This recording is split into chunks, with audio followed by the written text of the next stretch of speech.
Good evening, everyone. We are in the week 11 problem solving session of the NPTEL course Basic Electrical Circuits, and week 11 is about second order system response. Let me share my screen. So today I'll be discussing about second order system and how to determine the response, both the natural response as well as forced response. So first we'll be discussing the theory related to series RLC as well as parallel RLC, and then we'll move on to the problem solving session. So first I'm going to solve a second order circuit. So for simplicity, I'll start with series RLC.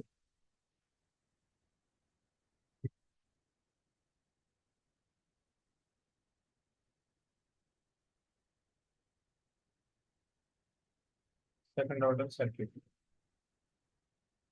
So we'll start with series RLC because it is very easy to understand.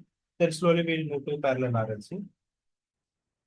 So let me consider one series RLC circuit. R, L. See, we can see that there are two energy storing elements, which are inductor as well as capacitor, and that's why it is becoming second order. So this is R, this is L, and this is C. And I'm considering this as my output, which is plus minus, say VC. And let the current be IC. And input supply is Vs. Vs could be a constant, or it could be exponential, or it could be sinusoidal. We are not bothering about the input at this point. So we'll write the equations for a generalized input Vs. It could be constant, it could be time varying. So now I will write the KVL. So if you apply KVL, so please be with me, and you also start deriving this expression, because once you start writing the equations and start doing the problems by yourself, you will not feel confident. It will feel like you have understood the concept, but it will not be it will not be actually understanding to you. So once you start writing, then you will feel what exactly is happening and where you are facing difficulty to understand. So you start with me. So you can also write parallelly to me, or once I write, you can also see and follow the same. So when I'm doing problems also, I request you to solve the problems along with me so that you will see where things are getting difficult or where you are having some issue. Then you can ask me and then I will clarify. Sir, I have one doubt on last week assignment. So Roshan, can we do this towards the end? Because as we have started week 11, I don't want to hamper it. So once I complete the theory, then maybe you can ask before I go into the problem solving session. Apply KVL. So we'll apply KVL and we'll get Vs is equals to voltage across resistor plus voltage across inductor plus voltage across capacitor. And Vs is Vs. VR is what? Current, which is I'm considering IC times resistor plus L is LDI by dt, L into DIC by dt. And what is VC? I'm considering VC as VC.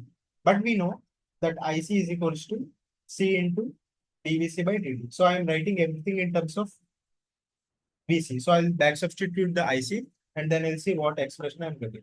So if I write it, I'll get Vs is equals to IC. So RC into dVC by dt plus L C d square VC by dt square plus VC. So now let me rewrite this equation, but in a nicer way. Then I'll be getting something like this. So first I'll write the second order term d square VC by dt square plus RC into dVC by dt plus VC is equals to Vs. So this can also be written in a different way, where we can write something like this. So I'll divide everything by LC. So we'll get d square VC by dt square plus R by L dVC by dt plus VC by LC, or maybe I'll write coefficient separate, variable separate, is equals to 1 by LC into Vs. So until this point is everything clear. I have just solved it and I have written it in a nicer format. Any doubts until this point? No, Okay. So this usually it is written in a generalized format, which is something like this. It is d square bc by dt square plus 2 zeta omega n dvc by dt plus omega n square vc is equals to some we don't know the constant. In this case it is 1 by LC, so it could be some constant k also depending upon how the equation is coming, but on the LHS side the generalized expression is something like this. So now let us compare the terms. So what is omega n square here? 1 by LC. 1 by LC, yes. So omega n square is 1 by LC. So from here I can get omega n is 1 by square root of LC. So this is one equation that I'm getting. And 2 zeta omega, what is 2 zeta omega? Sir, R by L. R by N. So first let us substitute omega n, which is square root of LC, which is equals to R by N. So now once you calculate zeta, you will get something like this. Zeta is equals to R by 2 into square root of L by C. Agree? Is this clear at this part? So for a series RLC circuit, so you have to keep in mind that this is a series RLC circuit. You can write the expression in this way. RHS, we are not bothered at this point. It could be written as some constant due to Vs. We are only bothered on the LHS part. So LHS part can be written as something like this. The second order derivative constant one, first order derivative, it is 2 zeta omega, and the voltage coefficient omega n square. Then omega n is 1 by root LC. Zeta is R by 2 square root of L by C. So now we have in this format, right? So please keep these in mind, because these expressions you should not derive it every time, because in the assignment the problems are based on calculating this omega n and zeta. So you have to be very thorough with these expressions, and they should be very handy. Once they ask for a series RLC, what is zeta? Every time we cannot derive this expression because there is lack of time in the exam. So it's not that we should not derive, we can derive, but it will consume time. So we can remember these are very simple. Or you can remember this 2 zeta omega n equal to Rn, omega n square equal to 1 by LC, or you can directly remember omega n and zeta, whichever is comfortable to you. So now let us discuss about natural response. Is it clear until this point, or do you have any doubts? Sir, can you explain about damping factor, zeta? Zeta. Some So 2 zeta omega n is R by L. So 2 zeta into omega n is 1 by root LC. 1 by root LC is equals to R by L. So now I have just brought everything onto the RHS side. So 2 will be in the denominator. 1 by L into root LC, which can be written as, oh what sorry, is I the think, advantage of zeta? okay, square root of C by L. So let me explain. What is the use of damping factor? That is a good question. Okay. So what is damping factor?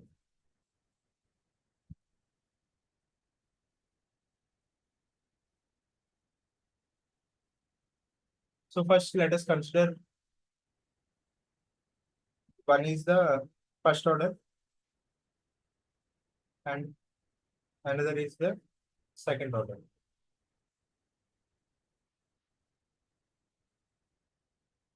Let me remove this because I need some space. Okay. So let me first draw one line.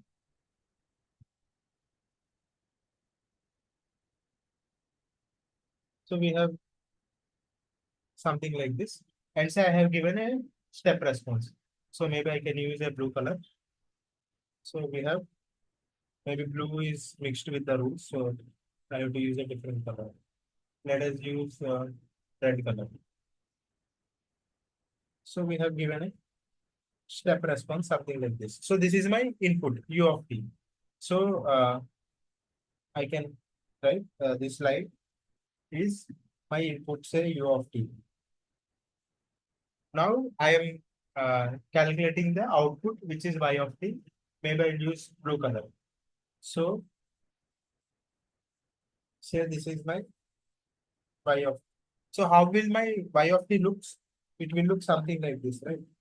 I'll use a dotted line, and from here you will get something like this, and it will reach the input at infinite time. Agree, everyone? So if I consider at t equal to infinite, it will merge with the input. Everyone agree? Yes, sir. Yeah. So now let us consider the same for the second order. Step response. So let us use the same color red as input. Sorry. So I'm using the red color as the input. So now here there will be three cases. Why three cases? That I will explain in the theory. But now if you have gone through such lectures, you will know that there exists three cases. So first case will be, before it will be starting like this. First case will look something. First case will look something like this. And then eventually it will settle. This is one case. Other case, it will look something like this. Okay. And the third case, it will look something like this. So now let me come back and explain what is corresponding to what. So first of all, let us define what is corresponding to. But we have one red, and then we have one blue, and then we have one green, and then we have one magenta. So all these three, all these three are outputs y of t, and the red one is the input u of t. But there is a difference in the output depending upon the damping factor. So this output is dependent on the damping factor. That is secondary. But let us see what is what. So this is called underdamped response. Underdamped. And this is critically damped.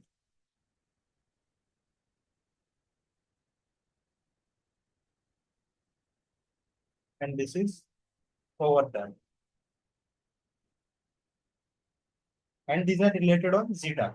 So first of all, zeta is positive. I am giving some information here, although I'll explain this in detail. Uh, Critically damped is zeta equals to 1. Overdamped is zeta greater than 1. So this is zeta greater than 1. So now this is the overall uh, point of the damping factor, because in the first order there is no damping factor. We have only time constant and the response is something like as I have shown here. But in the case of second order, the output response depends upon the damping factor. If it is lying in between 0 to 1, it has certain characteristics of the output. It will be oscillating as I have drawn. If it is critically damped, it will not have any oscillation, but it will reach the steady state faster. In the case of overdone, again, it is not having oscillations, but if you see, it takes a lot of time and it will take more time than critically damped. Critically damped is what exactly we want in our day-to-day life, because output is not having oscillations. There is no peaking of the output. There are no oscillations, and it is also taking less time to settle. Whereas in the case of underdamped, we have oscillations, and also if you see, it has gone above output, right? So that we call it as peak. So this is called peaking. This is the peak, right? We don't want that much peak. And also we don't want oscillations. We want to settle it as fast as possible. And over them, there are no oscillations, there is no peaking, but it is taking a lot of time, which also we don't want. So this is how damping factor affects the response of the output. And it is a unit of measure. Like once we have the circuit and once we know the damping factor, then we know that how the output is like. So it will give us some idea about how the output response will look like for a step input. So I hope that is clear, but that is some understanding of why damping factor is there in the first place, how it will affect and what is its significance. But we'll slowly go into the details, like from where the damping factor is coming. Is this clear? Whoever has asked, at least the basic idea. Yes, sir. Hello. Yes, sir. Okay. So now we'll see the natural response, and then now we'll know from where this damping factor is coming and what exactly it is doing. Okay. So now natural response of this. So whenever we say natural response, it means the input is not there. So we are removing the input,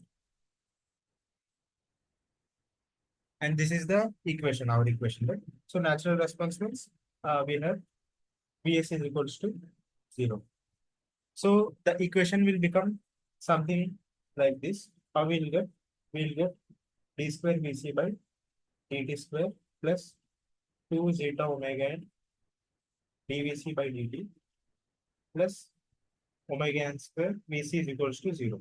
So whenever we have natural response, we see that exponential is a solution to it.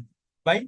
Because the derivative of exponential is exponential and double derivative of exponential also exponential. And then the polynomial addition and multiplication of that can only become 0. If the derivative is something different, then how can it be 0? So a generalized solution of this is Vc of t is equals to some uh, constant a into e to the power kt. A generalized solution. Now let us put it back in the original equation and see what we are getting.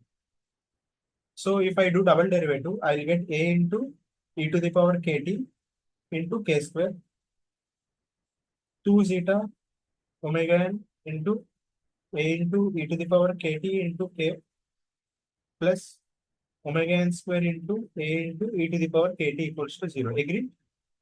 I have got the generalized solution. Now I am putting it back because it should satisfy the equation. So now let me take this common e to the power kt. If I take common, I will get this expression k square plus 2 zeta omega n k plus omega n square is equals to 0. Agree? Hello. I have substituted it back. So this I have substituted it here because that is the generalized solution that I am considering. Any queries? Everything clear until this point? Hello, are you following? Yes, sir. Yeah. So now if you see a cannot be 0, neither e to the power kt can be 0. So this cannot be 0. So now what is the solution? The solution is k square plus 2 zeta omega n into k plus omega n square is equals to 0. And it has two solutions, which are say k1 and k2. Okay. Now let us find the solutions. So we have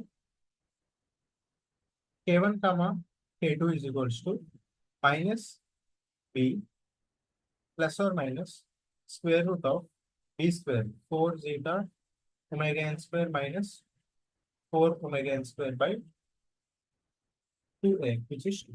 So now let me further simplify it. Then I will get the equations something like this. So I'll get k1 comma k2 is equals to minus zeta omega n plus or minus omega n into square root of zeta square minus 1. I have used 1 square term here. So this is the overall expression that we are getting.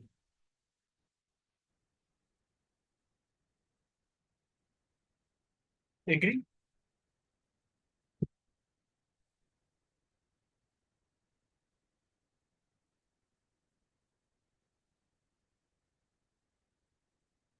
Yes.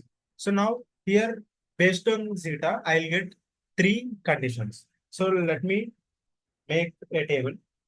So in this table, uh, we'll have, so let me see if I can draw a table. So we have three cases and one heading.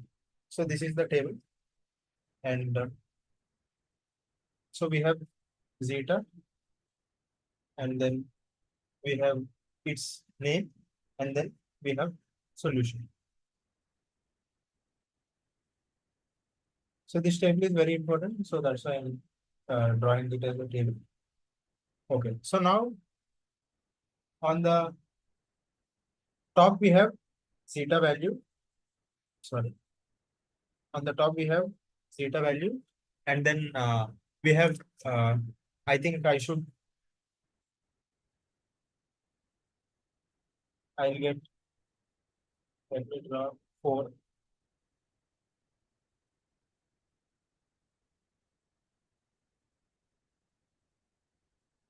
So, 1, 2, 3, and 4. Okay.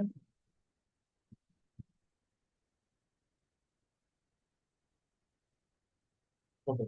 So now let us see. Then roots. What are the roots? Then we can say what is the type of response. Then what is the solution. So first thing, we said zeta is greater than 1. So now if zeta is greater than 1, roots will be what? Real and distinct, right? Agree?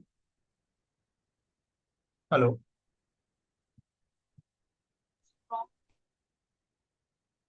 Hello. Yes, sir. Yeah. So now what is its type? If zeta is greater than 1, we have overdamped. Or maybe I'll maintain the same color so that there will not be any confusion. So for overdamped, we are using magenta color. So let me use magenta color. Zeta is greater than 1. So roots are real and distinct. And then we have said that it is over damped. And solution will be something like this. A1 into e to the power k1t plus a2 into e to the power k2t. Because there are two solutions, right? So there will be two terms. One is because of the one root, another is because of another root. Now, the second case is zeta is equals to 1. So what happens if zeta is equals to 1? So this is the color that we have used. Zeta equals to 1. What happens if zeta equal to 1? Real and equal roots. Yes, real and equal. So it becomes real and equal. And then this is called critically damped.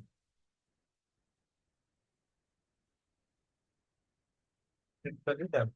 Now, if you see, the solution cannot be a1 into e to the power kt plus a2 into e to the power kt because that is a single term. But actually, if you solve, then you will get something like this: a1 plus a2t into e to the power kt. Because even in single order, we have seen if the natural response coefficient and if the input is same, then we'll get a special case where we'll get something like this. So the same is happening here. So if the roots are equal, you will get a different solution, which is something like this. As this course is not covering the derivation of that, so sir has also not covered, and I'll also be not going in detail. But for the timing, you can just understand that for this case, it's a special scenario, and it will come something like this. And another case is, first of all, zeta cannot be negative. Why? Zeta is what? R by 2 square root of C by L, and it cannot be negative. So zeta cannot be less than 0. So another case will be whatever color we have used. So 0 less than zeta less than 1. So what happens in this case? Roots are remain. Roots are imaginary, right? So there will be complex conjugates.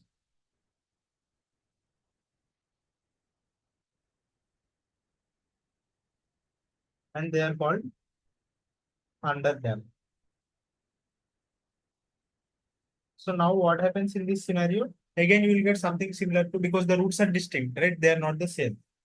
So you will get something like this.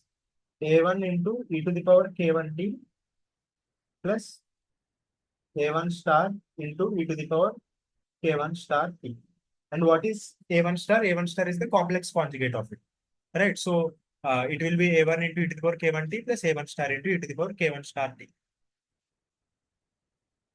Understood? what we are getting until this point. Yes, sir. And there is also something called quality factor, which I have not mentioned. So quality factor is nothing but 1 by 2 zeta.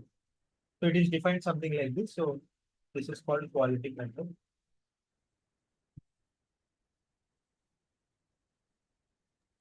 Sir, quality factor, what it represents? Why we use quality factor? So again, it is like how so whatever this response it is coming, right? So this defines the damping, because if we say under damping, it means the damping is not enough. So that's why there are oscillations. If it is critically damped, then it is like perfect damping. It is one.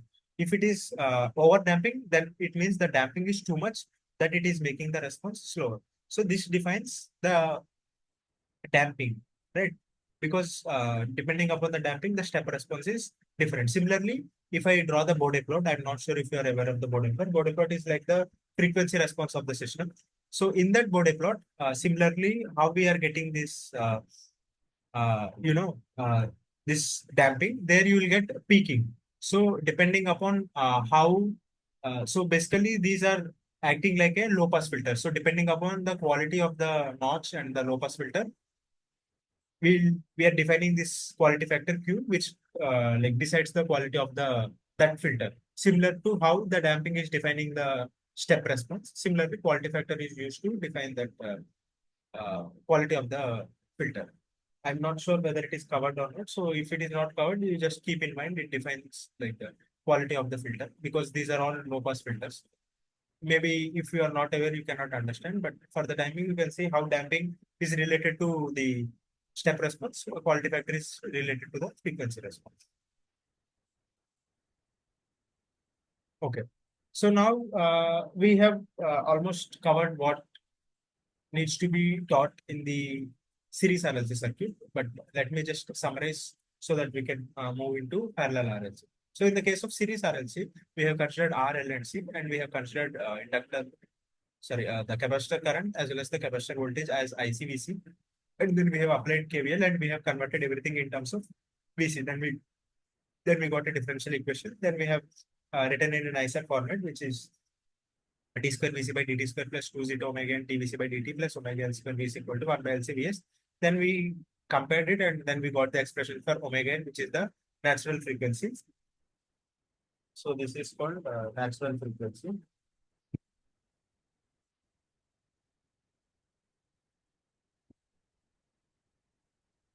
And then we have defined damping factor as well as quality factor. Then we have seen some understanding about damping factor, what is its significance and how it is going to affect the step response. So depending upon the damping factor, we have seen how it is going to affect the step response. Then we have seen the natural response. Natural response means Vs equals to 0. Then we have seen that the generalized solution will be an exponential. So we have got some generalized solution and we have substituted it back to see there are two solutions, not just one. And depending upon the damping factor value, the roots can be different, and the roots are different, then the type of response will also be different and the solution will also be different. And we have seen how it is going to affect the solution and what are the different three cases for which we are getting these values, roots, as well as the type of the system and then the solution. So now the same thing is applicable for the parallel RLC. All this entire concept remains same. Only thing is this equation will change and we'll see how it is going to be different. Fine. Any other queries before we move into parallel RLC?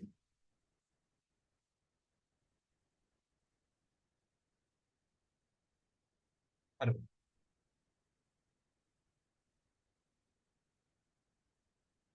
Any other queries?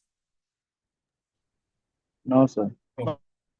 So now let us move to parallel RLC, which is also a second order system. But we have to see how to get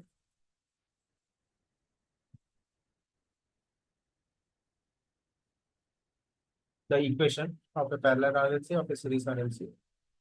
Again, we have some source, could be constant, could be time variable. We have resistor, we have inductor, and we have capacitor. Okay. So now this is Vs.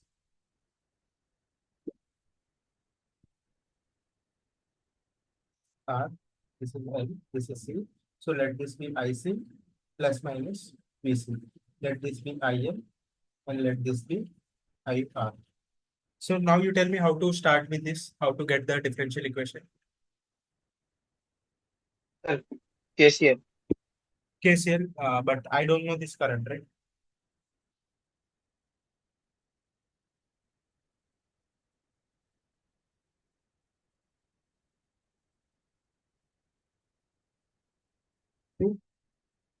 Sir, capacitor voltage and independent voltages are equal. Yes. So we'll read what exactly we are getting. So let us see what we are getting. So we are getting Vs is equals to, sorry, Vs is equals to Vr, which is equals to Vn, which is equals to Vc. And we are getting VL is equals to L into DIL by dt, which is also equals to Vc. And then we know IC is equals to C into dVc by dt. So after that, what we will be getting? After this, any idea what we can do? Sir, LDIL by dt is equals to LDIL by dt is integration of 1 by C IC dt. yes, yes. So from here we can see that we can substitute this in this. So let us see what we will get. So basically we are substituting value of VC in that. So I'll get IC is equals to C into L into D square IL by dt square. So after that, what we will do? Anyone? I got IC value. Now what can I do?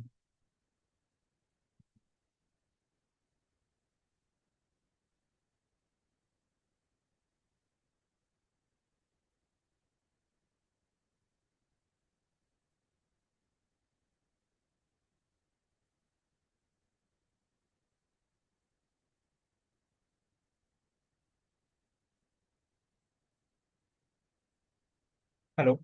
Any idea how we can get what we can get?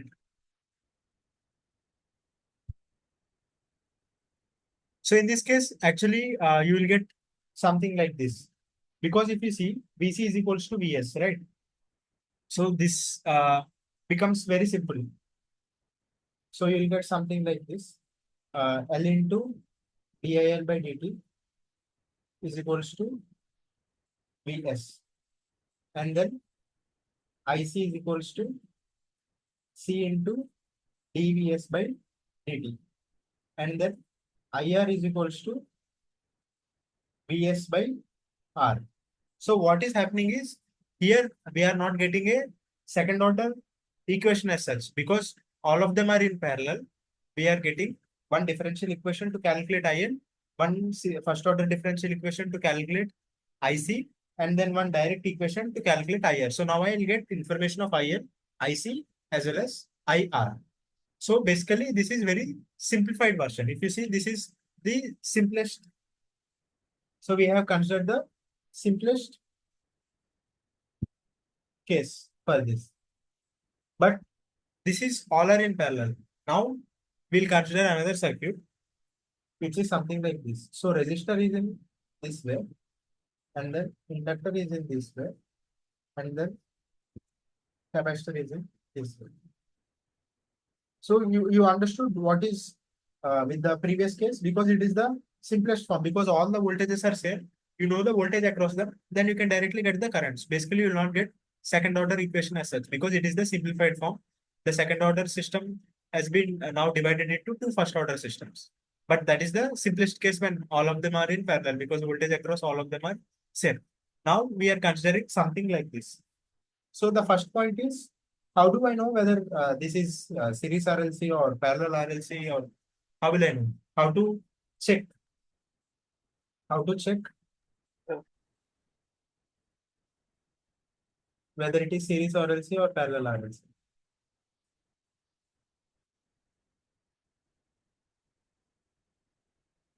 Anyone, any idea?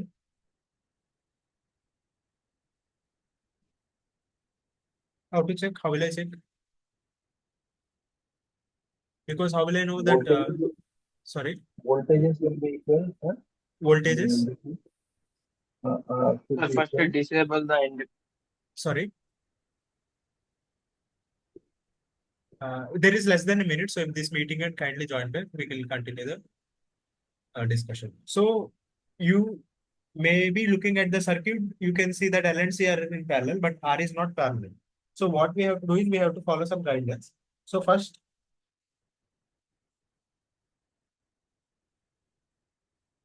remove all the sources. Remove all the sources. So voltage source you will short, and then current source you will open, which is well known. There is less than a minute. Then if the meeting ends, kindly join there. Then you can check whether it is series or parallel. So in this case, if I short circuit the input, what will happen?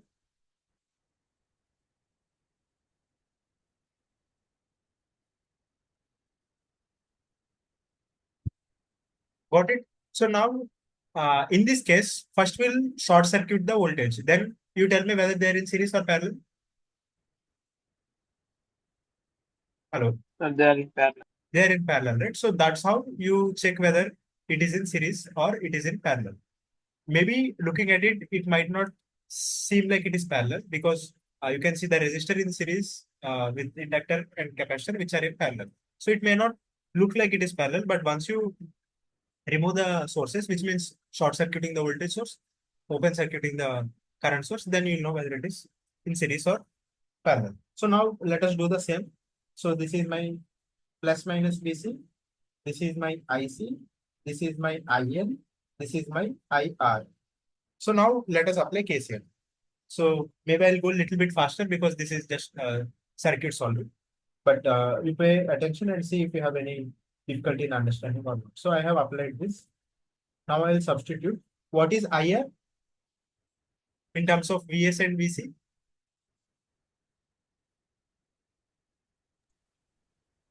Anyone? Sir, Vs minus Vl by R. VS minus VC by R because I'm writing everything in terms of VC. And what is IN? Yes, sir. IL is IL only. And then what is IC?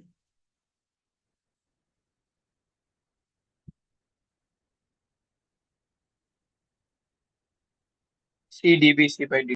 C into dVC by dt. So this is one equation.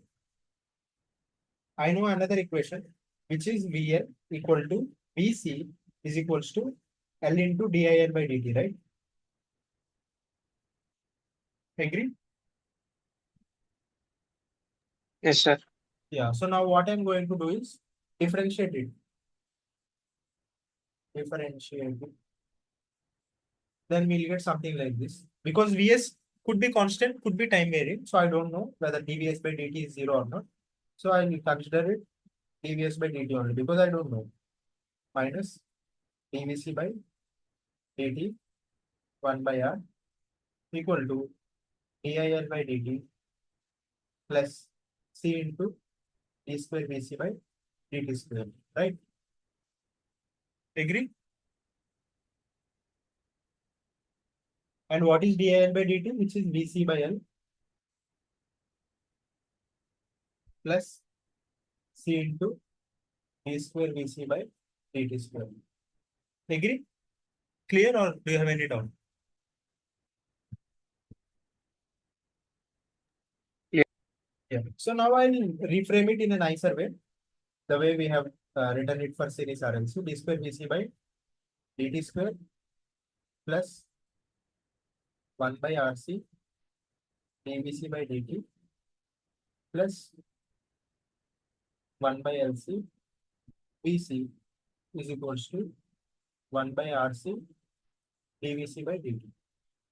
Sorry, dVs by dt. Clear until this point? I have just written it in a nicer way.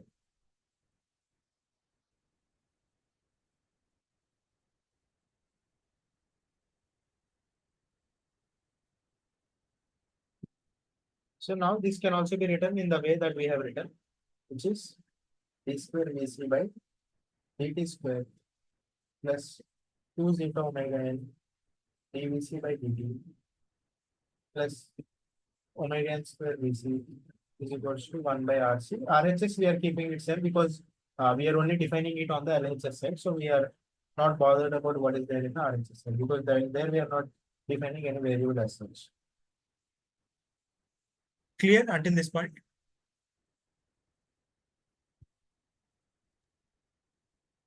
Hello.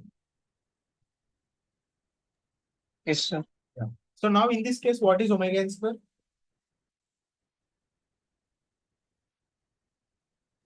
1 by L. 1 by LC, which means omega n is equal to 1 by root LC, same as previous case. No, nothing different. But what is 2 zeta omega n here?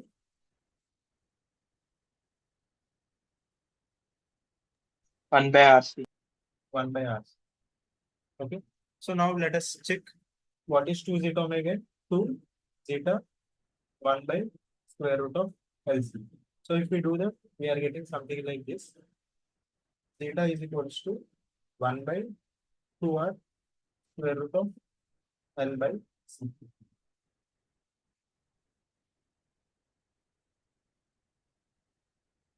So it is different from the parallel series RLC, right? So there we have got R by 2 square root of C by L. And again, the quality factor remains the same. Quality factor Q is equals to 1 by 2 zeta. So this is the difference. We are writing it in this way, but here the damping factor and the damping factor in series RLC are different. Agree? So this part is very simple and straightforward. Apart from this, again, if zeta is greater than 1, zeta is equal to 1, 0 less than zeta less than 1, everything remains same. Only the equation is a little bit different compared to what we have in the series RLC. So that is what I wanted to show. And I wanted to discuss how the zeta and quality factor will be different here and there. So is this clear? The parallel RLC? Or do you have any other queries? No. Hello? Clear? Clear, sir. Yeah. So now let us see the summary, which is series RLC versus parallel RLC. So I'm calling it summary of what we have discussed today. So series RLC, I am using green color.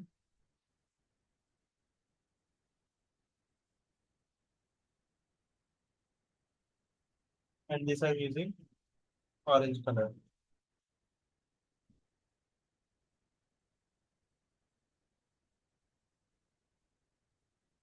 Let us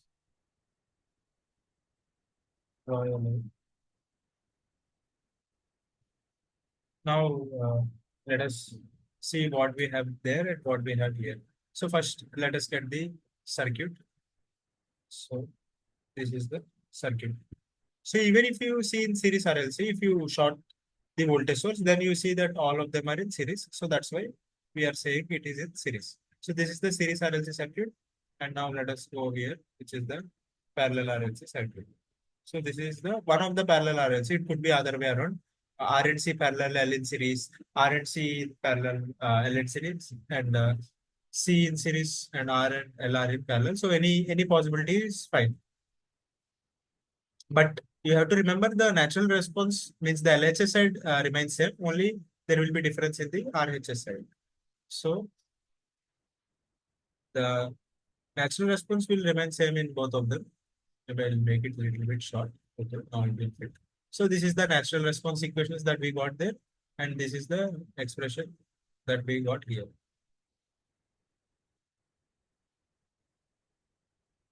Okay. So now once we got the natural response, now let us see what is the omega n and q factor that we got over there. Omega n, this is omega n, which is the natural frequency, and zeta. Let us copy.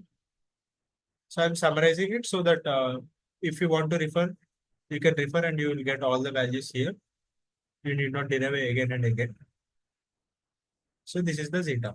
So you have to see that although it is in the generalized form, it is plus 2 zeta omega n, the zeta varies for series RLC as well as parallel RLC. However, the natural frequency omega remains the same. And quality factor is defined as 1 by 2 zeta, so you can calculate from there. So, is it clear until this point what we are trying to conclude?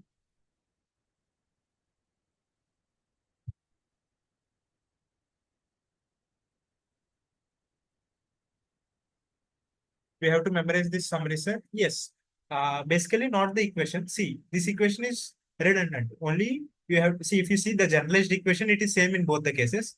Omega n is also same in both the cases. So what you have to remember is this generalized equation, omega n, and zeta for this and zeta for this. Because in the exam or in the assignment, what they say is they'll give one series RLC and they'll ask you zeta. So now what I'm trying to say is, if you remember the value of zeta or the expression, you need not go and derive the expression each and every time and then calculate zeta. Now I can save around 5 minutes of time or 10 minutes of time of derivation. Instead, I can save time here and I can spend in the problem where it is actually needed. So basically, I'm telling you this because it will help you in the exam. Now, if you ask me whether I remember zeta every time, no, I don't remember zeta because now I'm not giving any exam, right? So if student asks, sir, what is zeta, I'll derive in front of them and I'll show because they need to know what is zeta. But if you ask me if I'm giving an exam, then of course I'll have to remember zeta because it is different when you are giving an exam where there is a time factor. We need to remember some things because we cannot derive each and everything in the exam. But it is not that we are by hearting things. Depending upon where you are using it, you have to change your approach. Because if I'm explaining, if I'm teaching, then I need to derive it on the moment and I have to explain the derivation and everything. So in that scenario, anyway, I'm deriving it. So I need not remember the result because I'll derive it and then I'll give the result to the students to memorize for the exam purpose. In the case of exam, you need to memorize few things so that you can save time and then you can use the time for other problems. But there is no harm in deriving the expression in the exam. Only case is you will lose a lot of time in doing unnecessary derivations. But in the cases where it doesn't fall in this category or in this category, then you have to, of course, derive the expression and the equation. But whenever these two circuits are there, it will save your time and you can directly skip all the derivation part. So in that case, it will be helpful. So that is all the summary for today's problem solving session. Before we go into this week's problem solving session, I think someone has said that they have one query in the previous assignment. I'm not sure whether the deadline is over, but can you send me this screenshot so that I can quickly explain or give you the, I'll not solve because I'm not sure whether the deadline is over or not, but I'll give you some idea how to solve. Sir, deadline is over. Can I share, sir? Or You uh, can keep the picture in the chat. That would be good okay, okay, sir. Okay, sir. because then I can explain and draw.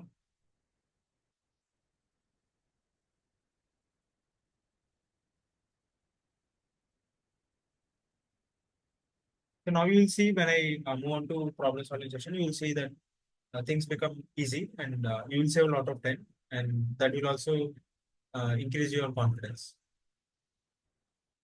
So this will be our doubt run.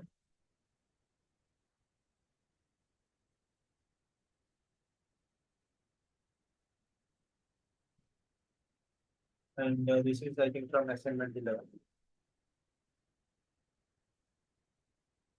Are you sharing in the chat? Okay, I have received. Let us see.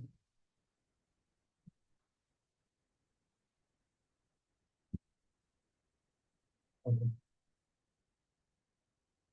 So let me take a screenshot and paste it there so everyone can see and everyone can learn. So this is the first order circuit with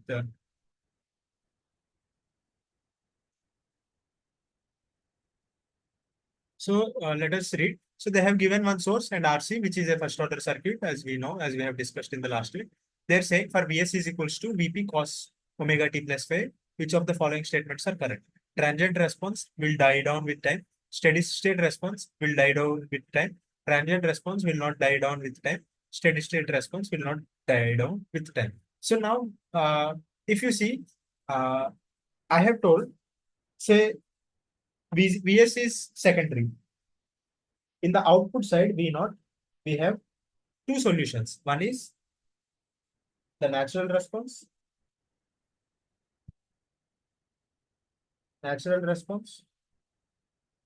which is dependent on the initial condition, and another one is forced response.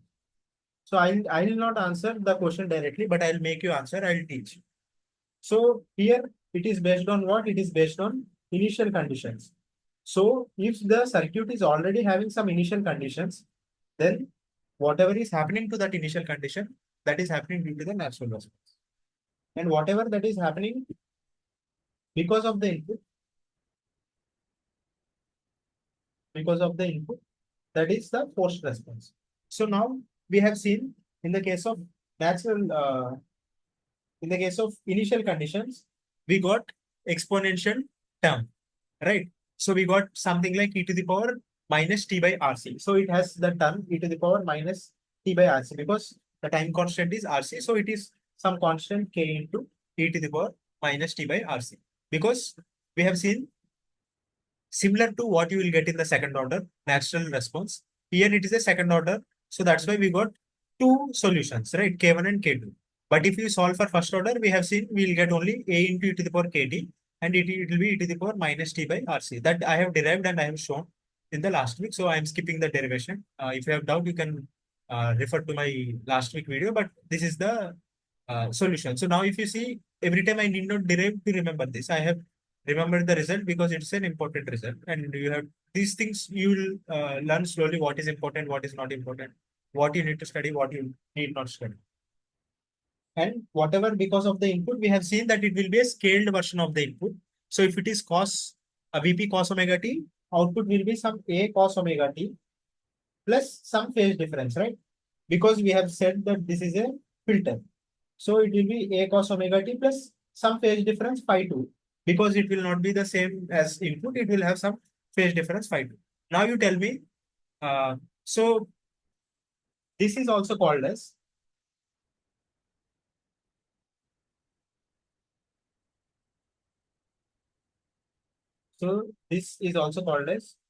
transient response because it has a transient, right? It will change with respect to time. So this is also called as transient response, and this is called as steady state response. So which I think I remember, as far as I remember, I have defined these names in my previous lecture. Now you tell me whether the transient response will die down with time or it will not die down, and the steady state response will die down with time or it will not die down. You tell me. Anyone Transient can answer. response. Transient response will Transient response dies. die down. Okay, and steady state response Will not die with die down. Okay. So even if I don't know anything about the circuit, even if I don't know, even if I don't have any idea, logically I can tell you one thing. What is steady state response? Steady state response is something that is the response of the system at t tending to infinite. So it is the response at t tending to infinite. So it is there at t tending to infinite. So it is not dying down, right? Steady state response is something that I am seeing at t tending to infinity. So it did not die down. Transient response means what? It is in the transient. It means it is changing.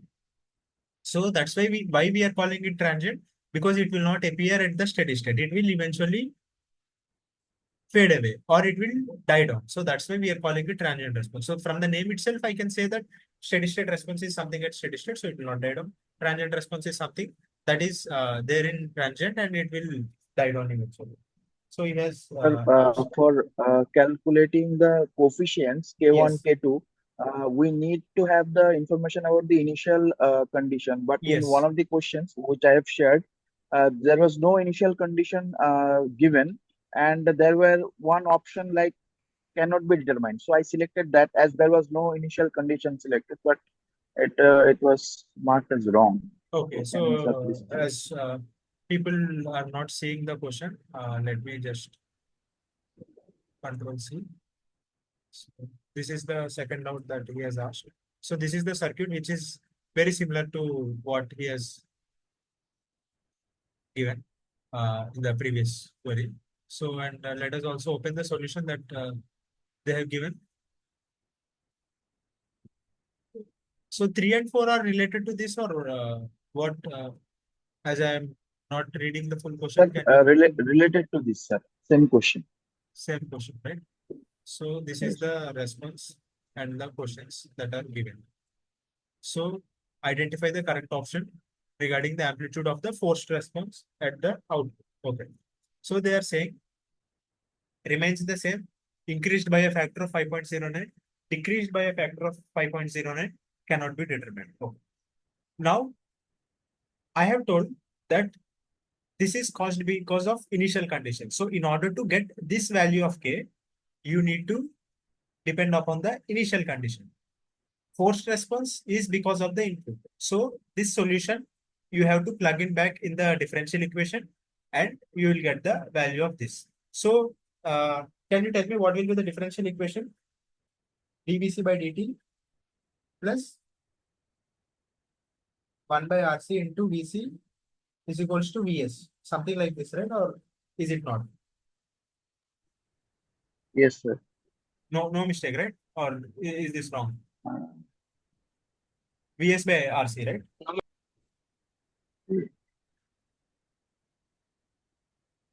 What will be this expression? Anyone? Okay, if you are not sure, let us derive. So I know IR is equal to IC, and IR is what? Vs minus Vc by R, and IC is what?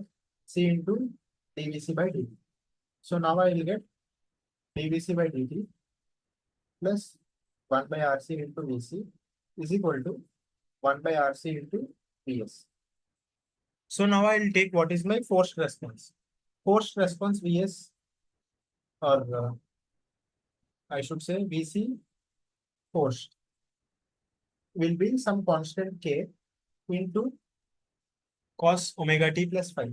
Cos 100t plus some phase difference. So phi is there. So I am considering theta.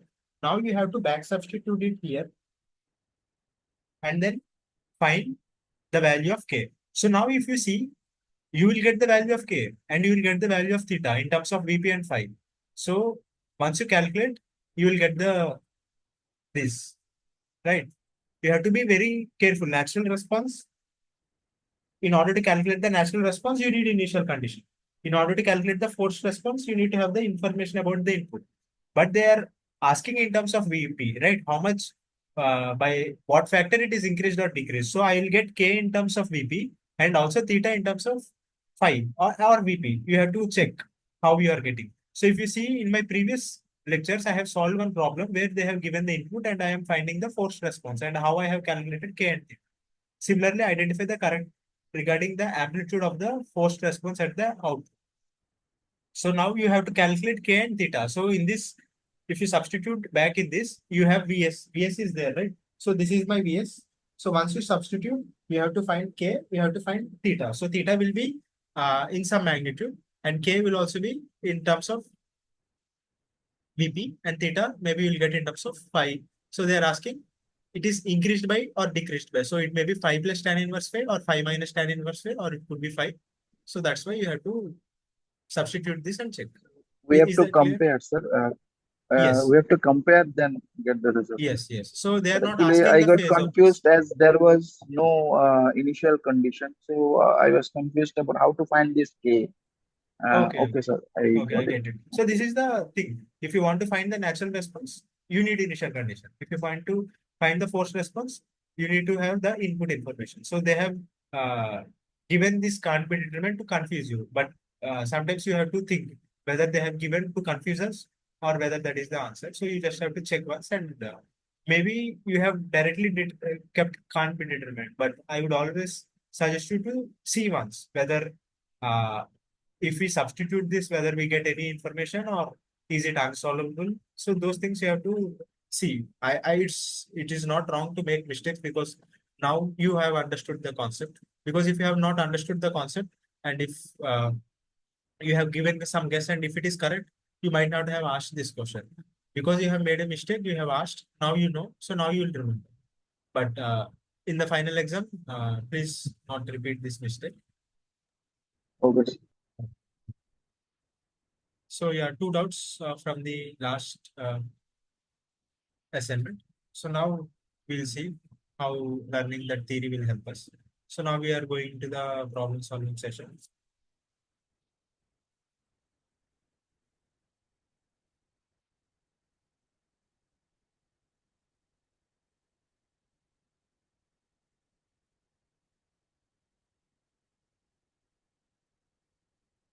Our question one. So now you tell me whether this is series RLC or parallel RLC or what is it?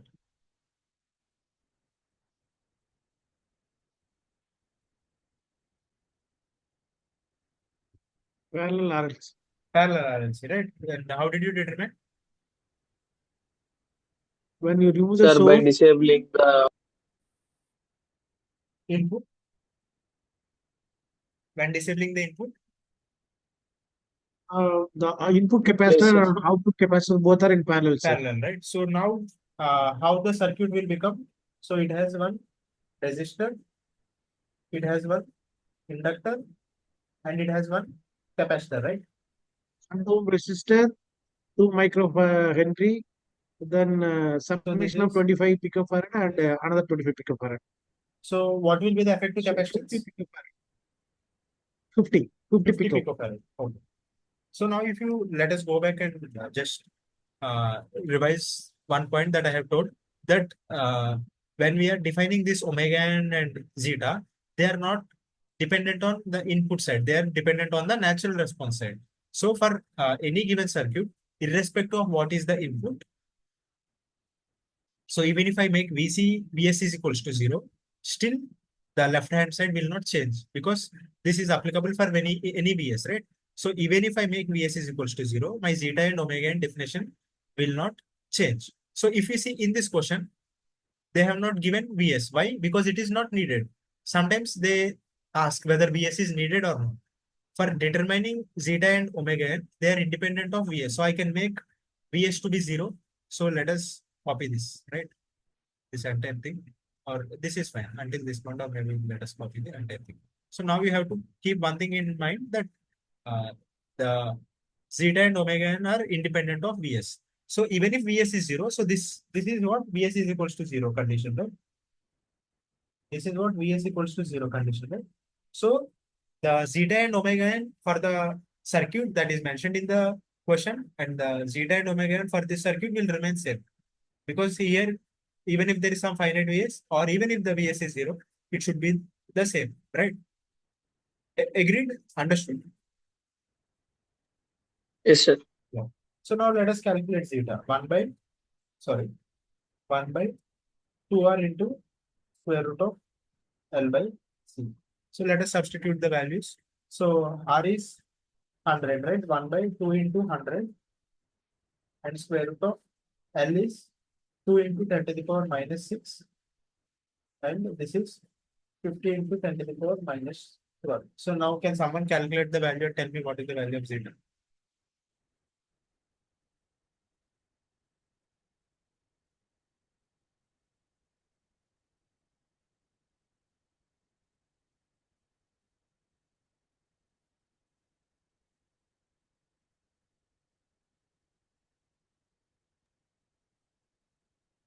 Zeta value 1, I think so.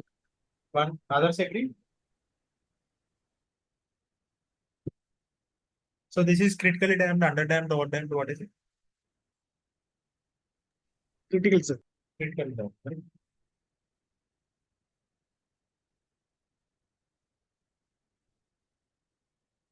Others agree? Others are getting the same value?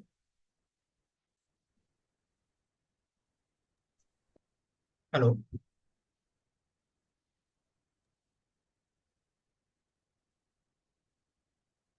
Others agree? Zeta equal to 1? Let us go and check what is the value of zeta. So zeta is in between 0.9 and 1. So it is coming to be fine. So now if you see, in this question, I have not even written the differential equation, and I need not even write. I have copy pasted this so that you will understand. Say if I know that zeta omega n is independent of Vs, I will substitute Vs equals to 0. I have got the parallel RLC, and I know for parallel RLC zeta is 1 by 2 or square root of L by C. So then here C is the effective C, which is also what we are getting. Because this question does not need, does not require us to derive the differential equation. Maybe for this question, this may not be the RHS side, right? Because it is slightly different to whatever the circuit that we have considered. So this may not be the exact equation on the RHS side, but on the LHS side, it remains same for Vs equals to 0. So that is what is needed to solve this question, and that is what we have considered to solve this question. Now let us see this part. Now tell me whether this is series RLC or parallel RLC. This is question 2. Series, sir. Series RLC, right? So this is our question 2. So in series RLC, what is the value of RLC? Can someone tell? So I have resistor, inductor, capacitor. So this is series RLC. What is the value of resistor? 100 picofarad capacitor, 100 ohm resistor, then 4 microhenry. 4 micron. Okay. So now again we have made Vs equals to 0. So now let us not copy paste the entire equation. We'll just go to that value, which is what we need. Series RLC, omega n. So omega n and zeta. So they have asked zeta, but let us copy omega n also. We don't know in the other question they have asked. So this is my zeta and omega n. So now I can calculate zeta directly. So let us calculate it quickly. So zeta is R by 2, which is 100 by 2, which is 50 square root of C by L.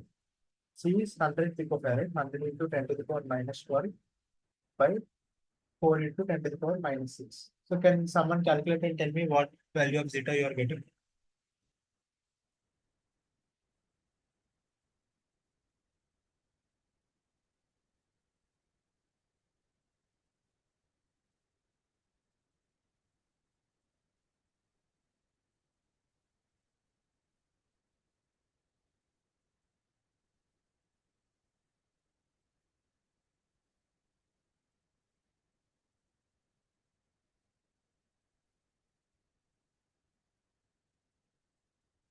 Anyone? 0.25 0.25. underdamped. Under that, right? So this is 0.25 and under that. Others agree with what he said.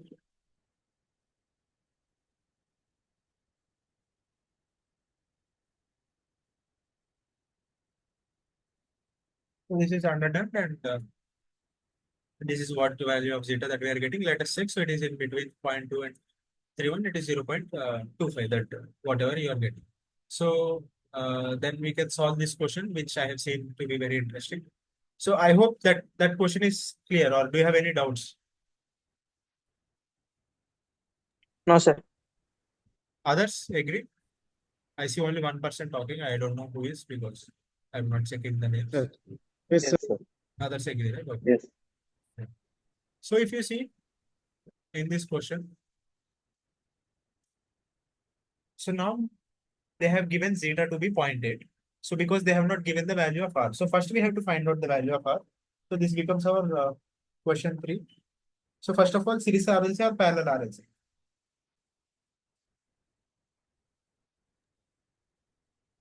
Sir, parallel. Parallel RLC. Okay. Can you tell me what is the RLC values?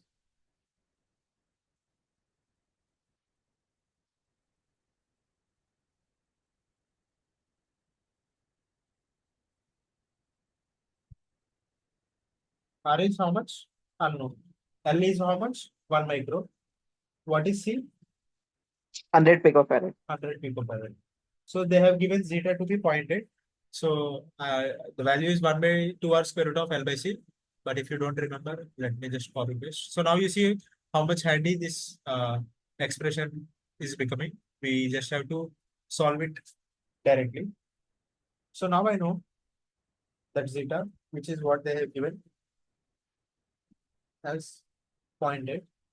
So zeta is 0.8, which is 1 by 2r, which is the unknown that we are supposed to find. into square root of L by C. L is 1 micro and C is 100 pico.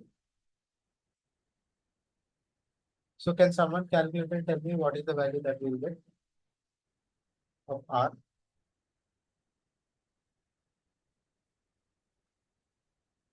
I have also calculated, so I can cross verify whether you are getting the correct result or not.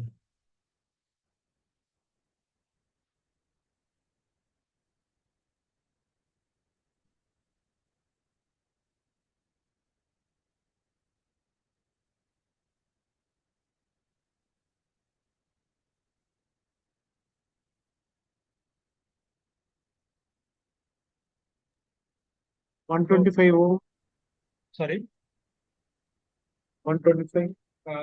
you have made some small mistake. Can you check your calculation again? Okay.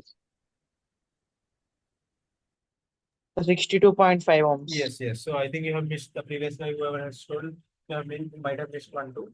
Please check your calculation. So R is 62.5 ohm.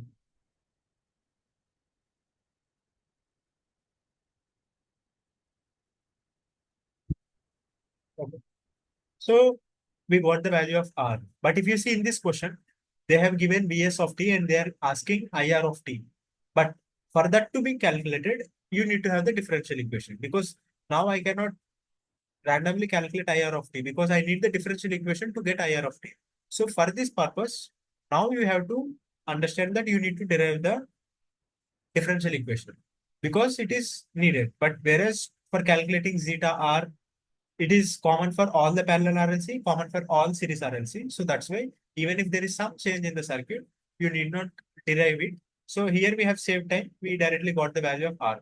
But now in order to do the same, to calculate the IR of t value, I need to derive, because whatever IR of t that I am discussing, the forced response solution, I need to substitute in the differential equation to get this coefficient as well as the phase. So there I cannot escape. There is no shortcut. You have to derive the equation. So let us get the generalized expression in terms of Vs, R, and C. Later we'll substitute. So we have C, R, L, and C1 and C2. So please pay attention. So here we have one capacitor. Here we have one resistor. Here we have another inductor. Here I have another capacitor. And here I have input, plus minus. So let us be very generic. So this is Vs. I am calling this as C1, L, R, and then C2. C1, C2.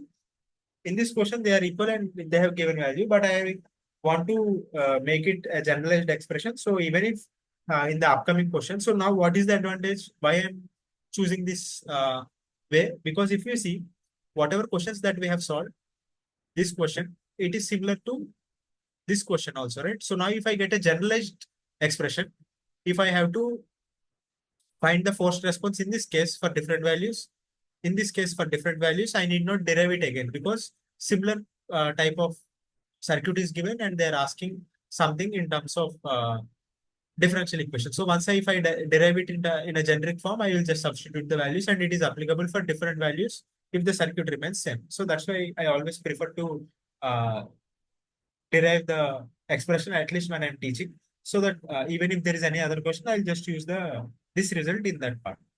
But it does not mean that every time you have to derive. I find it to be easy and I find it to be helpful.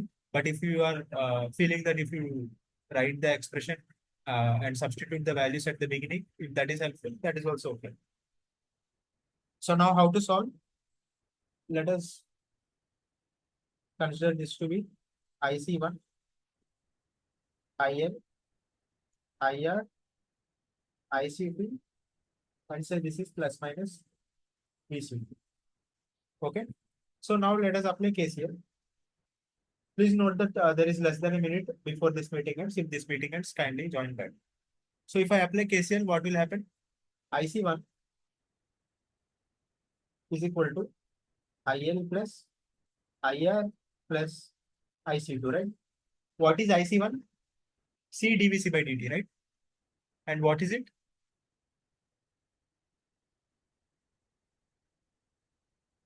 Hello. Please note that there is less than a minute in this meeting, and please join that. But IC1 is C dVC1 by dt, right? So first let us write in terms of that only. C1 dVC1 by dt plus IL is IL, IR is VC2 by R plus C2 is IC2 is C2 dVC2 by dt. Any doubts until this point? No, sir.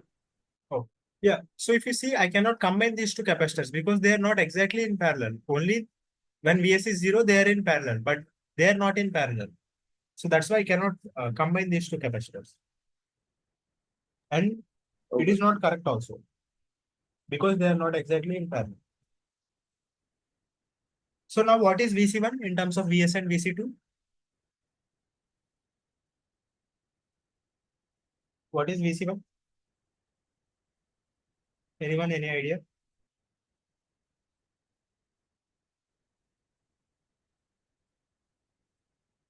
Hello. So this is plus minus VC1. In terms of Vs and VC2, what is VC1? Vs minus Vc2. So it is Vs minus VC2. So first let us substitute it here. So now what we'll get? I'll get something like this. I'll get C1 into d by dt of Vs minus Vc2 is equal to IL plus Vc2 by R plus C2 into dVc2 by dt. Now what is VL? VL is LDI by dt, right? So VL, which is equals to Vc2, is equal to L into DIL by dt. So from here, you will get DIL by dt is equal to Vc2 by L. Agree? Everyone? Any queries until this point? Yes, sir. So now let us differentiate this. And then substitute DIL by dt. So we will get C1 into d square by dt square into Vs minus Vc2 is equal to DIL by dt, which is Vc2 by L plus Vc2 by R plus, it is differentiated, right? So it is 1 by R into dVc2 by dt plus C2 into d square Vc2 by dt. Agree? Sir, dt square. So you are right. Dt square. So here until this equation, you agree what we are getting? Yes, sir. Yeah. So now C1 plus C2 into d square Vc2 by, I'm rewriting it in a nicer way, into L plus 1 by RL into dVc2 by dt plus Vc2 equal to 1 by LC1 into d square Vs by dt square. So this is the differential equation for this circuit.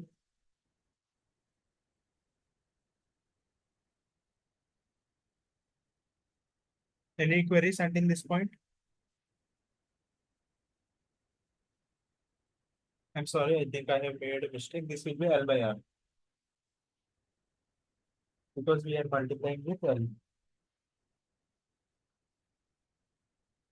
LC L by R.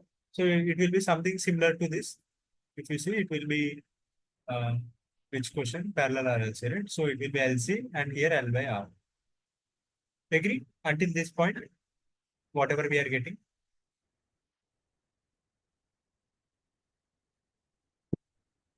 Hello.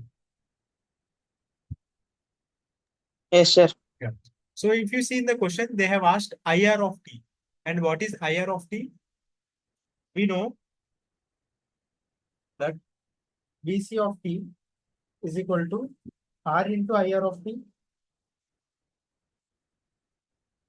Now I can substitute it here. Yes, sir. So that I'll get equation in terms of IR of t. Any doubts or Vc of t is what? IR into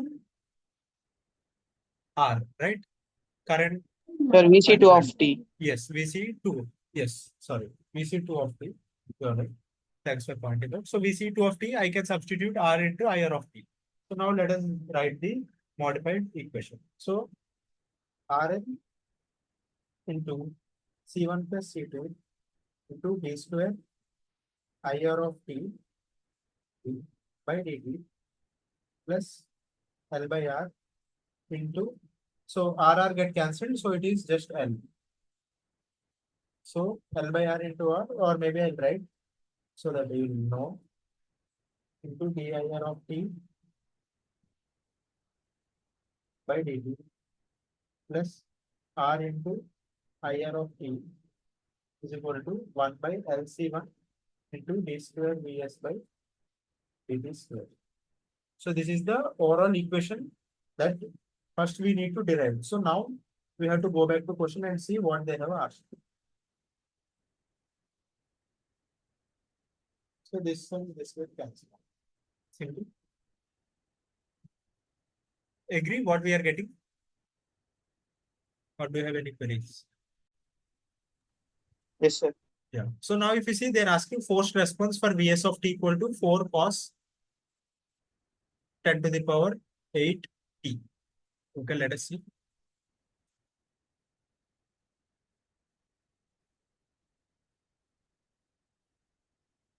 So they have given Vs of t is equal to 4 cos 10 to the power 8 t. Let me cross check so that we will not end up making any mistake. 4 cos 10 to the power 8 t. And C1 and C2 are 50 picofarad. So C1, C2 equal to 50 picofarad. And R we got 62.5 ohm. And L they have given 1 microhenry. So I have told for forced response, if input is say Vp cos omega t, what will be the output?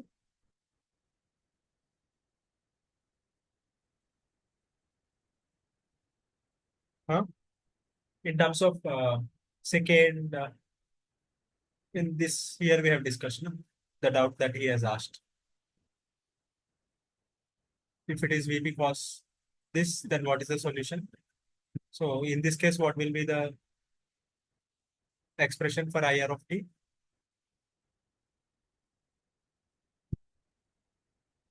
Anyone?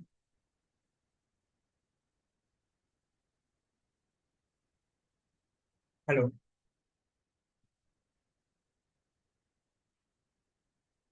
Hello. Are you following? Roshan, Yes, Bhuvan. yes, sir.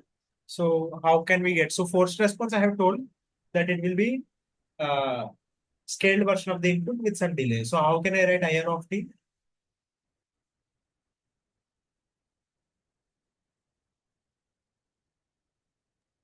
Sir, k cos Okay.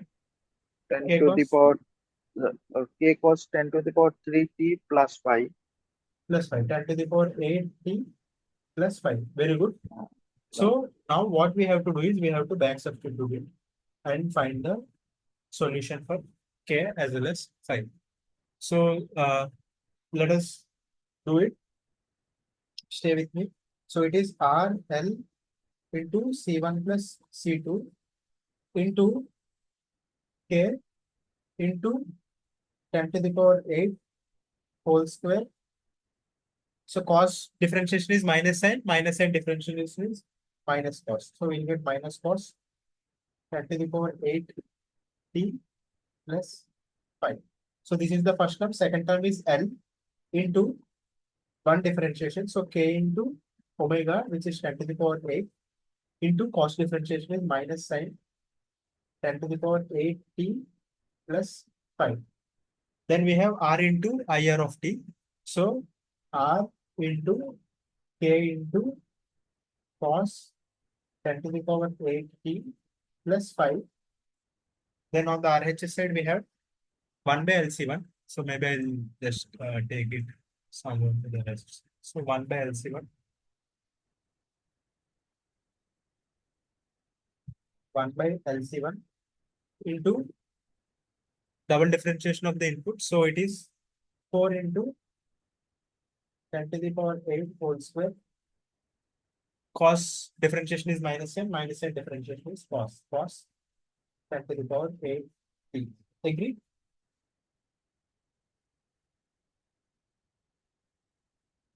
Hello. Did you understand this expression? How we are getting this step? Yes, sir. Yeah. So now let us go step by step. Can you calculate and tell me what is the value of this value?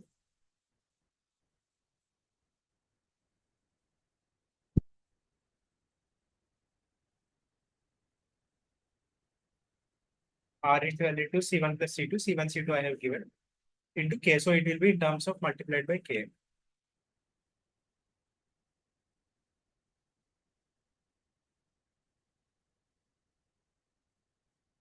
Please calculate and let me know. Because if I do it directly, then I'm not sure whether you'll get mistakes or.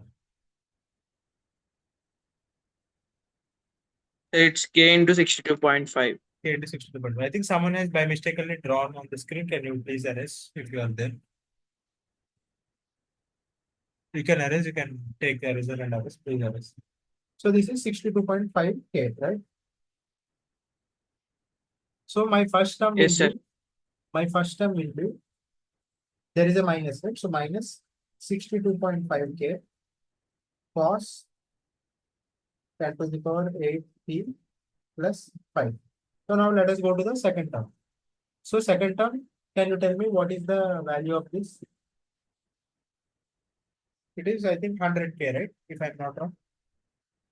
Because L is 1 micro. Yes, sir. So this is 100K into minus sine rate. So minus 100K sine 10 to the power 8 T plus 5. Then what happens to this? This is RK plus 62.5 K cos 10 to the power 8 into T plus 5. Now equal to what is 1 by LC1 into 4 into 10 to the power 8 whole square? Can you check? So L is 1 micro, C1 is 50 picofarad. So can you calculate and let me know what will be the value?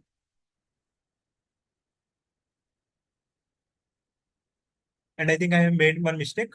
Cos differentiation is sine. Sine differentiation is again minus cos. So there will be 1 minus n, which I have missed. Yeah, so please check. I hope everyone is solving. If you have any query, please ask me, because this is going to be like these questions are going to be coming in your assignment as well. So you can expect similar type of problems. If you can solve now, then you will be able to solve them as well.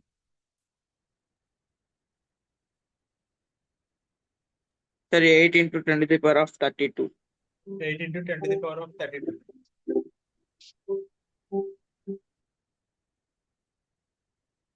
Are you sure? Yes, sir. I think that should not be the case. Maybe we have made one mistake in that case. So LC. So we have not pointed out. So this will not be 1 by LC1. It should be L into C1. If you could check it, we are multiplying by L. So L is on the numerator. So L will come. It will be LC1 into d square VS by dt square, right? Here we made a mistake. Yes, sir. Yeah. So the same mistake has been carried forwarded. We did correct it. Because I found out, because it is coming to be very high, 10 to the power 32, it should not be. So then I thought maybe I have made a mistake in that expression. So I went there and checked. So LC1. So this also again 1 by LC1. Now can you check and let me know?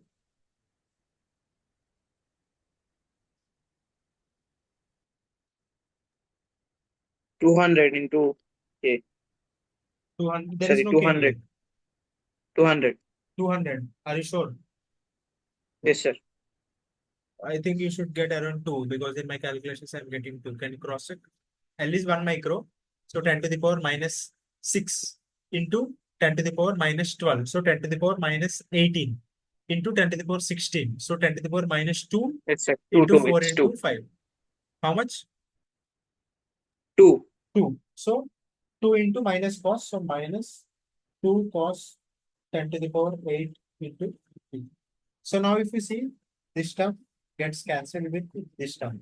So all the big numbers, big calculations has now been converted into very small value, minus 100k sine 10 to the power 8t plus 5 equal to minus 2 cos 10 to the power 8t. So now can you tell me what is the value of k?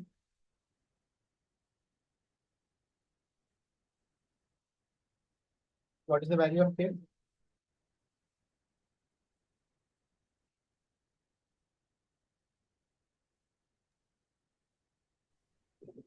Anyone?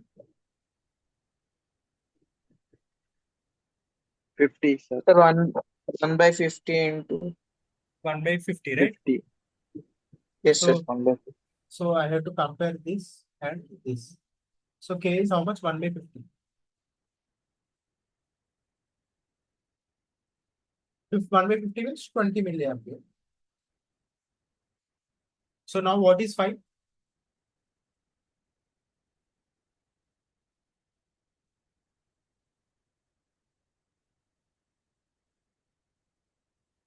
Anyone? What is 5?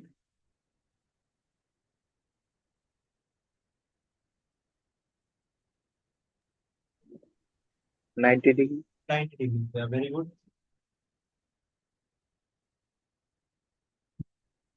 So now what will be my IR of t? IR of t is what? K into cos 10 to the power 80 plus 5, right? So now can you tell me what is IR of t?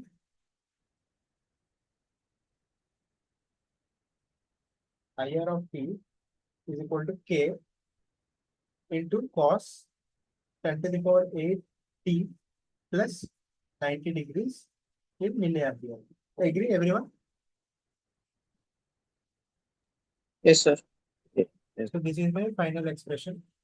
And let us see in the question what they are asking. So if you see, this is a very lengthy question, and there are a lot of possibilities that you can make mistake. Even I have made a mistake, but I have corrected it myself, seeing that I got very big number. But you should be very careful when you are calculating, and you should be very attentive while making any.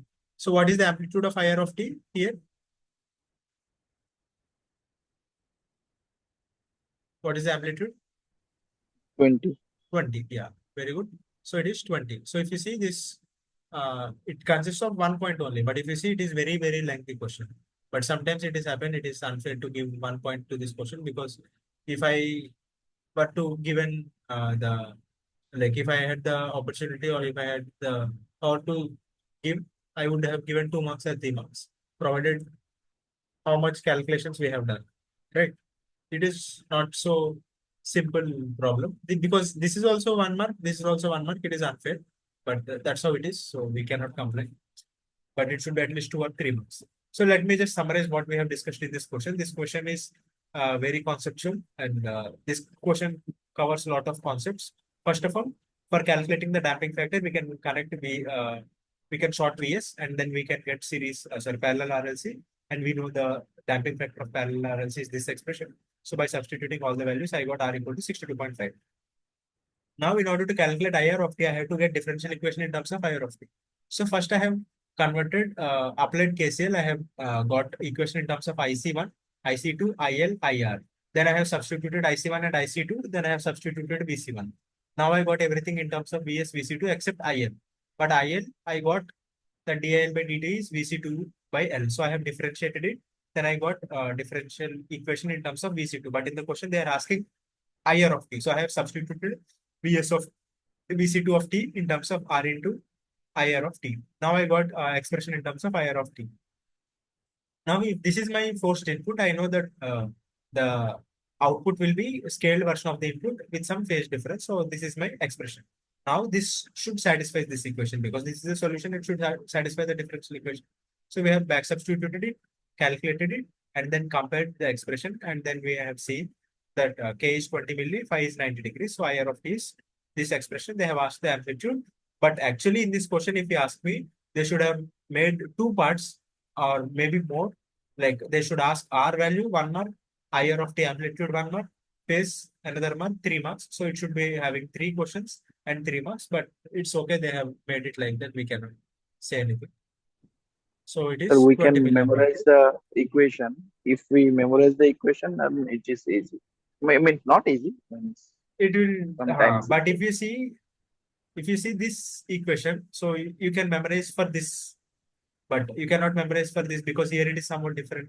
And if you see here, it is somewhat different. You cannot memorize for all of them. So here also it is somewhat different. So certain way you have to memorize those things which are common, like omega n and zeta of series and parallel RLC. But here, even if you memorize this in the exam, maybe they have not given capacitors here. Like if you see here, resistors are divided. So again, here you have to derive. So there is no benefit as such in remembering this. So uh, I would say like you should not memorize many things because in the end you will forget. You have to memorize those things which are very crucial, fundamental, which are actually beneficial and save time. But this question, if it is 3 marks, then it makes sense considering the amount of time that is needed. But it's okay. So now we are going to question 4. We have around 15 minutes time. Maybe we'll solve 2 to 3 questions. So this is our question 4.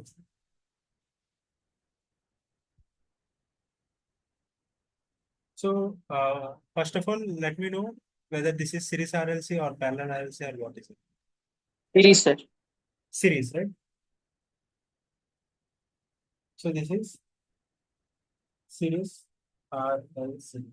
So I have resistor, I have inductor, I have capacitor. I have shorted it. So what is the value of R? What is the value of L? What is the value of C?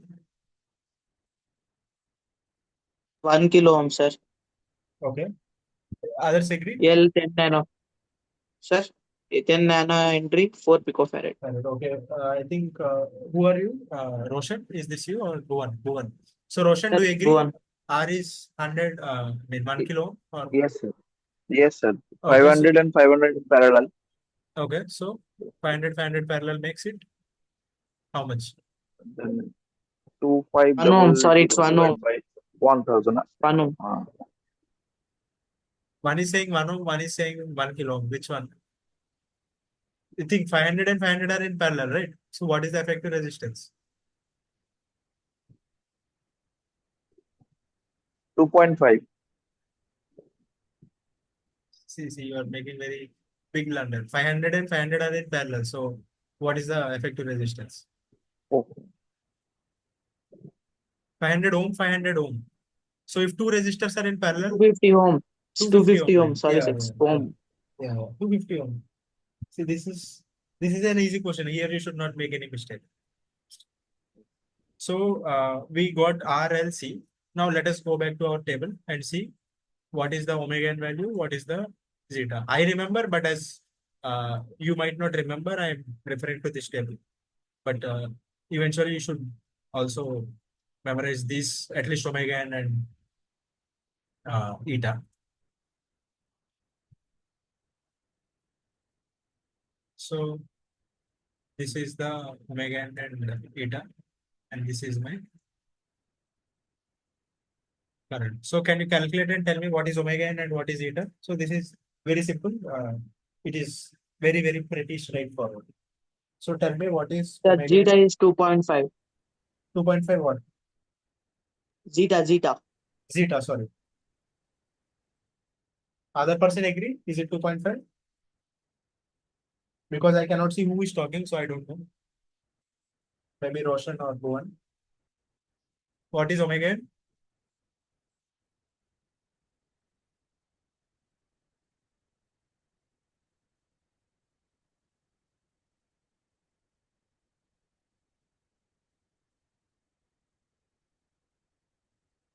1 by square root of LC. So 1 by square root of 10 nano into 4 picofarad. I think it will come around 250 or 50 something.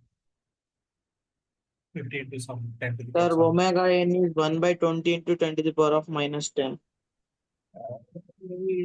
Okay, can you convert everything into numerator and tell me in terms of numerator? So I need something like x into 10 to the power y, something like that. So 10 to the power of 10 by 20. But I need in terms of like x into 10 to the power y. So you divide by 50 and tell me. Okay. Okay. Yes, sir.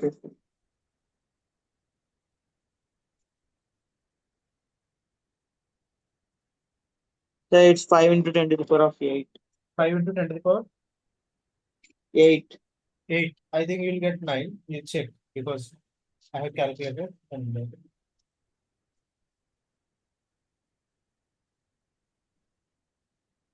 so the units here is radians per second.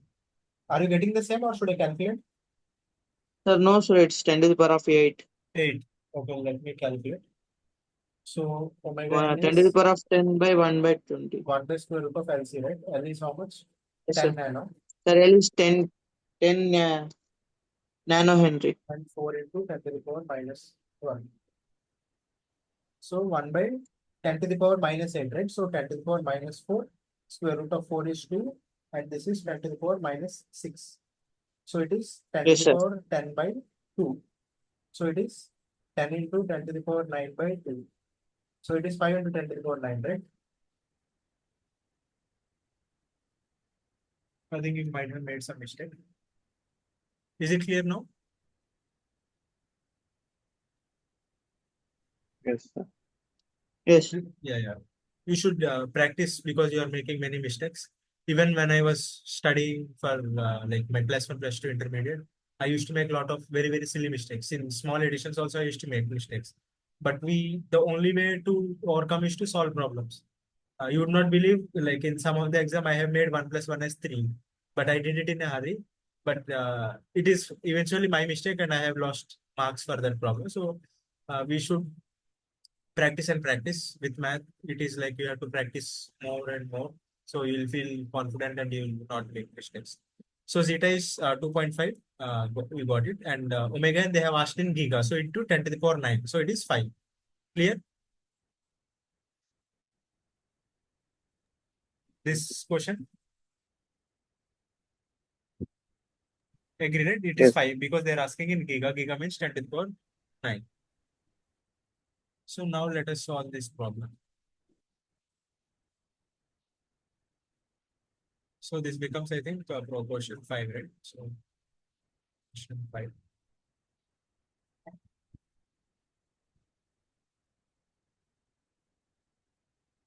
So now tell me whether it is series RLC, parallel RLC. What do you think?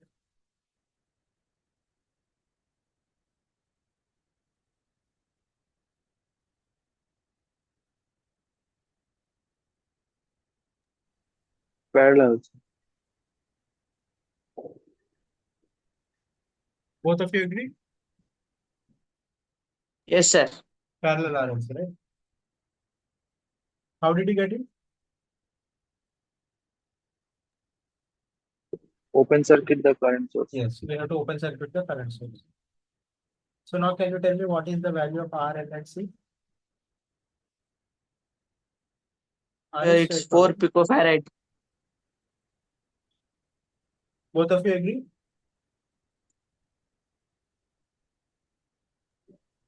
Yes, sir. So capacitors are in series or parallel?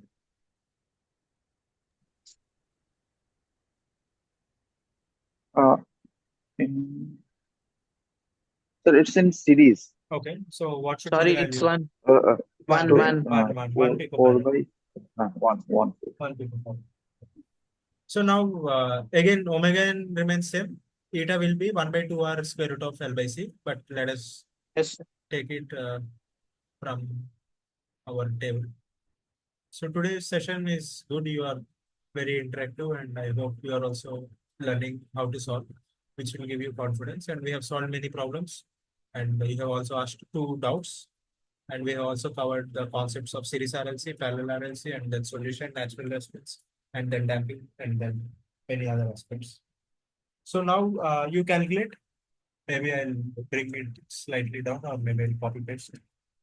So this is the RLC value, and now you tell me what is the value of omega n and what is the value of eta. So don't make any mistakes. Take your time and give me in one shot single answer. Now you should not make mistake. You are using calculator or you are doing hand calculations? And calculations. Okay.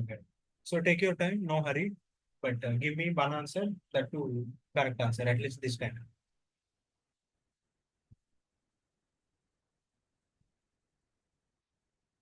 So I need eta, I need omega n.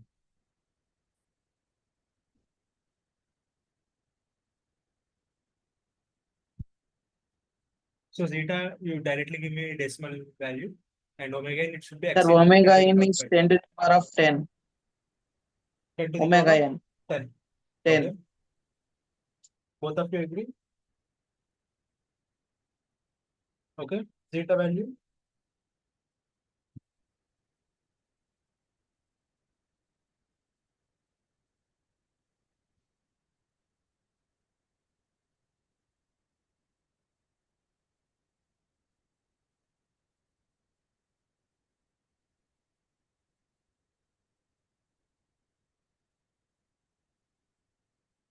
One by 200 into square root of 10 nano by 1 pico.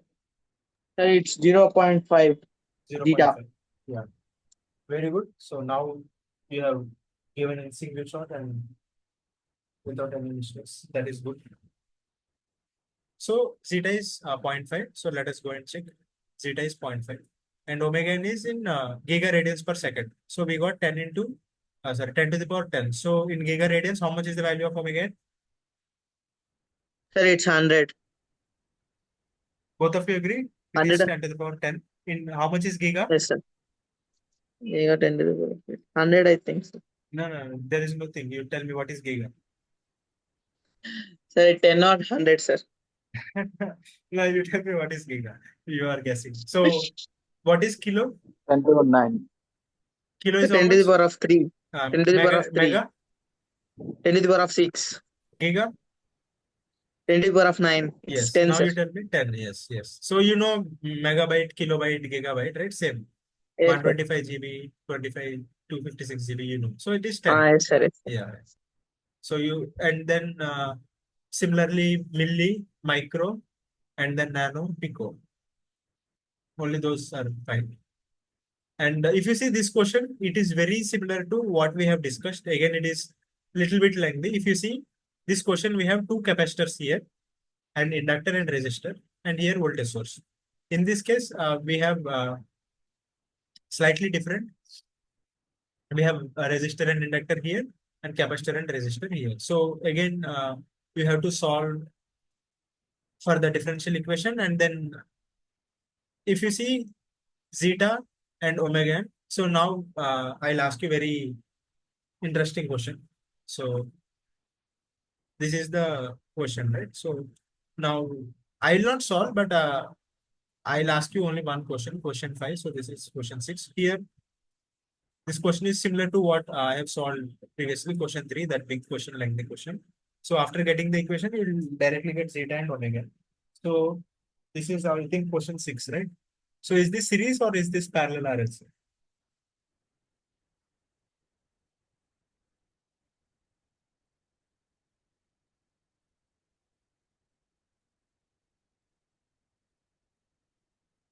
Sir, it's series. Okay. Other person agree? So how are you It's getting series?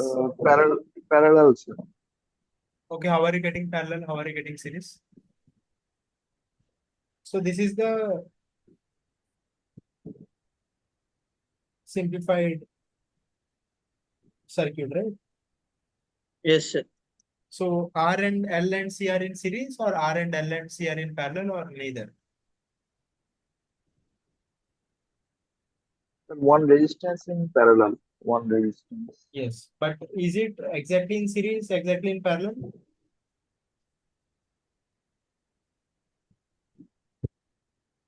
I think so. It's a series, sir. Okay, but you are thinking in this way that the resistor, inductor, and capacitor in series, and resistor is in parallel to capacitor. But we have Yes, sir. only two ways. So either the circuit should be, after simplifying, either you should get something like this, or you should get something like this. Yes, sir. But it does not mean every circuit will fit into both of them. So sometimes they don't fit. So it is neither series nor parallel. So what happens if it is neither series nor parallel? We don't have expression for zeta, nor we have expression for omega n. You have to get the differential equation, and then you have to again compare 2 zeta omega n and omega n square, and then you will get zeta, and then you will also get omega n. As we are running out of time and we have solved similar kind of problem, I am not discussing this part, but I'm pretty sure that you'll be able to do because we have already discussed a similar part. So, Sir, here the doubt is what to do with these two resistances.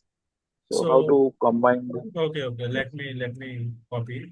So this will be, I think, doubt 3.